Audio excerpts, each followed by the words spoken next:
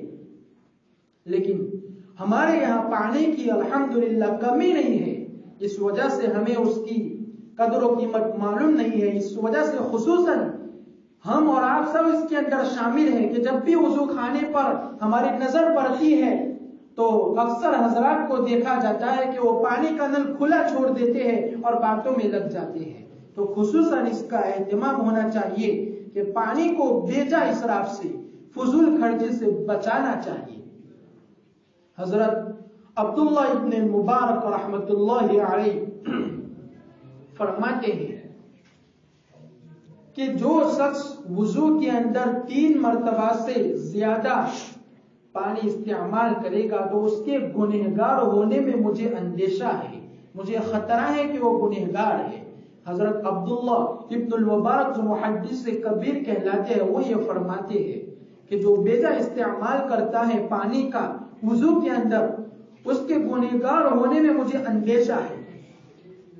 تو اس سے معلوم ہوتا ہے کہ فضول خرچی کتنا ناپسندیدہ عمل ہے اور اس پر کتنا بڑا گناہ بھی ہو سکتا ہے. اسی طریقے سے بقدر ضرورت تعمیرات، یعنی بقدر ضرورت مکان بنانا، یہ کوئی حرج، اس میں کوئی حرج نہیں ہے، کوئی گناہ نہیں ہے. لیکن بلا ضرورت تعمیرات اور بڑے بڑے مکانات اور بنگلے بنانا یہ ہرگز پسندیدہ عمل نہیں ہے. اور شریعت میں احادیث میں متعدد روایات کے اندر اس کی مذمت آئی ہے. چنانچہ حدیث پاک میں مروی ہے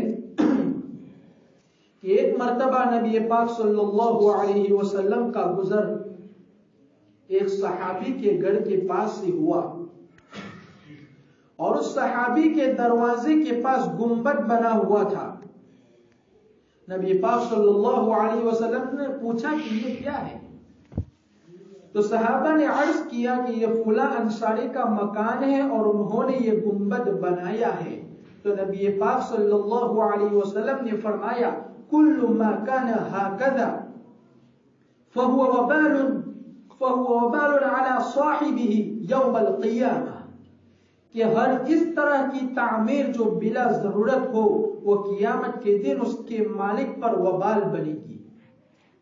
جب نبی پاک صلی اللہ علیہ وسلم کا یہ ارشاد ان انصاری صحابی کو معلوم ہوا تو وہ فوراً اپنے گھر آئے اور اپنے گھر کو زمین دوز کر دیا اور زمین کے برابر کر دیا اور اپنے مکان کو ڈھا دیا. پھر دوسری مرتبہ نبی پاک صلی اللہ علیہ وسلم کا گزر اس گھر کے پاس سے ہوا تو وہ مکان آپ کو نظر نہیں آیا تو آپ نے پوچھا کہ اس مکان کا کیا ہوا؟ تو صحابہ نے عرض کیا کہ جب ان انصاری صحابی کو آپ کے ارشاد کا علم ہوا تو انہوں نے اپنا یہ مکان ڈھا دیا. تو آپ صلی اللہ علیہ وسلم نے ارشاد فرمایا یرحمہ اللہ، اللہ تبارک و تعالی ان پر رحم فرمائے، اللہ تعالی ان پر رحم فرمائے. ایک دوسرے حدیث میں حضرت جابر رضی اللہ تعالیٰ عنہ ارشاد فرماتے ہیں کہ ہر نیکی صدقہ ہے. اسی طریقے سے انسان جو کچھ اپنے گھر والوں پر خرچ کرتا ہے تو اس پر بھی صدقے کا ثواب لکھا جاتا ہے. اسی طریقے سے ہر وہ مال جس کے ذریعے سے انسان اپنی عزت بچائے، اپنی عزت اور اپنے آبرو کی حفاظت کرے تو اس پر بھی صدقے کا ثواب لکھا جاتا ہے. اسی طریقے سے انسان اگر مال کو صحیح جگہ میں استعمال کرتا ہے، صحیح جگہ میں خرچ کرتا ہے تو اللہ تبارک و تعالیٰ کے دن میں اس کا بدلہ ہوتا ہے اور اللہ تعالیٰ اس کا ضامن ہوتا ہے. لیکن جو مال بلا ضرورت تعمیرات میں اور گناہوں میں خرچ کیا جاتا ہے تو اس کا کوئی بدلہ نہیں ملتا ہے. حضرت عطیہ بن قیس رضی اللہ تعالیٰ عنہ فرماتے ہیں کہ ازواج مطہرات کی جو حجرے تھے، جو کمرے تھے، وہ کھجور کے پتوں کے بنے ہوئے تھے، یعنی چھپر کی شکل میں تھے۔ ایک مرتبہ نبی پاک صلی اللہ علیہ وسلم غزوے میں جہاد کے لیے تشریف لے گئے تو آپ کی ازواج مطہرات میں سے ایک ام المؤمنین حضرت ام سلمہ رضی اللہ تعالیٰ عنہا ہے، اور یہ مالدار گھرانے سے ان کا تعلق تھا، تو انہوں نے اپنے حجرے میں کھجور کے پتوں کے بجائے کچی اینٹیں لگوا لی۔ ان کا مقصد یہ تھا کہ اس میں پردہ زیادہ ہوگا۔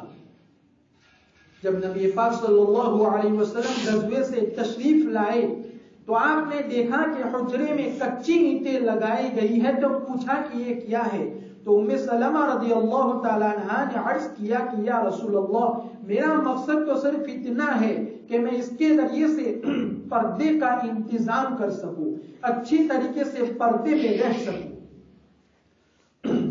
تو آپ صلی اللہ علیہ وسلم نے اس موقع پر ارشاد فرمایا، ان شر کل ما ذهب فيه مال المرء المسلم البنیان، اے ام سلمہ، سب سے بری جگہ جس میں انسان کا مال خرچ ہوتا ہے وہ بغیر ضرورت کے، بلا ضرورت کے گھر بنانا ہے اور تعمیر کرنا ہے، مکان بنانا ہے۔ سب سے بری جگہ جس میں انسان کا مال خرچ ہوتا ہے وہ تعمیر ہے۔ ہمارے معاشرے میں ہم دیکھتے ہیں کہ کتنے لوگ بلا وجہ تعمیر کرتے ہیں اور تعمیر کر کے پھر اس گھر کو ویران چھوڑ کر چلے جاتے ہیں، نہ خود اس کے اندر رہتے اور نہ کسی کو رہنے کا موقع دیتے ہیں، بلکہ بغیر ضرورت کے مکانات اور بلند بلند بنگلے بنا کر چلے جاتے ہیں اور اس گھر ویران کا ویران پڑا رہتا ہے۔ تو یہ بیجا تعمیر ہے، اور نبی پاک صلی اللہ علیہ وسلم نے ارشاد فرمایا کہ ہر اس طرح کی تعمیر جو بلا ضرورت ہو وہ قیامت کے دن اس کے مالک پر وبال بنے گی۔ تو ایک طرف تو نبی پاک صلی اللہ علیہ وسلم کی یہ تنبیہات ہے، یہ ڈرانا ہے، تو دوسری طرف سرمایہ دار لوگوں کا، مالدار لوگوں کا، جو صاحب استطاعت ہے، ان لوگوں کی بے احتیاطیاں ہے کہ جہاں کہیں تھوڑا بہت سامان ان کے پاس آ گیا تو وہ بغیر ضرورت کے تعمیرات میں اور بلند بلند بنگلے بنانے میں فخر کرنے کے لیے خرچ کر ڈالتے ہیں، اور اس مہنگائی کے دور میں صرف ایک مکان کے لیے لاکھوں لاکھ روپئے صرف دکھلاوے کی نیت سے، ریاکاری کی نیت سے اور فخر کرنے کے لیے خرچ کر دیتے ہیں، اور ان کو احساس تک نہیں ہوتا ہے۔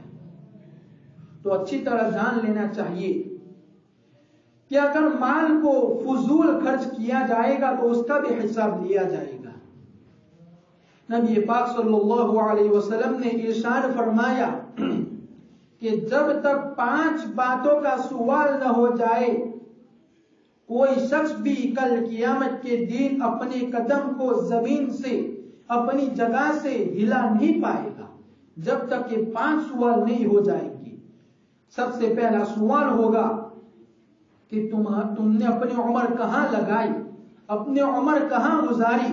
دوسرا سوال ہوگا کہ تم نے جوانی کہاں گنوائی، یعنی کہاں گزاری۔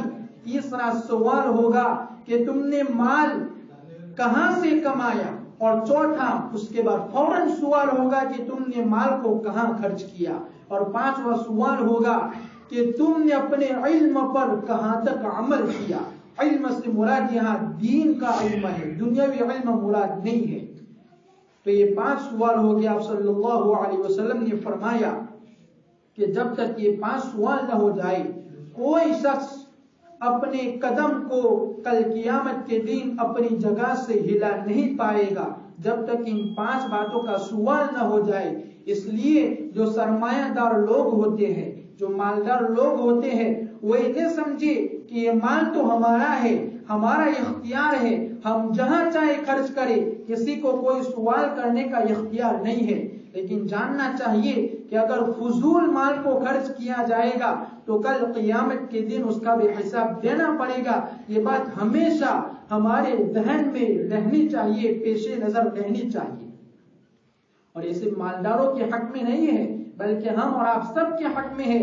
اور یہ صرف مال کے اندر ہی اسراف نہیں ہوتا ہے بلکہ زندگی کے تمام شعبے اس میں شامل ہے۔ ہر شعبے کے اندر اسراف اور فضول خرچی آتی ہے۔ یہ تو صرف ایک پہلو پر بات ہوئی، اور دوسرے بہت سے پہلو ہیں، اور اس پر بھی انشاءاللہ آئندہ جمعہ اور اسی طرح دوسرے جمعے کے بیان میں اس پر بات ہوتی رہے گی۔ اللہ تبارک و تعالیٰ سے دعا ہے کہ اللہ تبارک و تعالیٰ فضول خرچی سے ہماری حفاظت فرمائے، اور اللہ تبارک و تعالیٰ اپنے احکامات پر عمل کرنے کی توفیق مرحمت فرمائے۔ آمین و آخر دعوانا الحمدللہ۔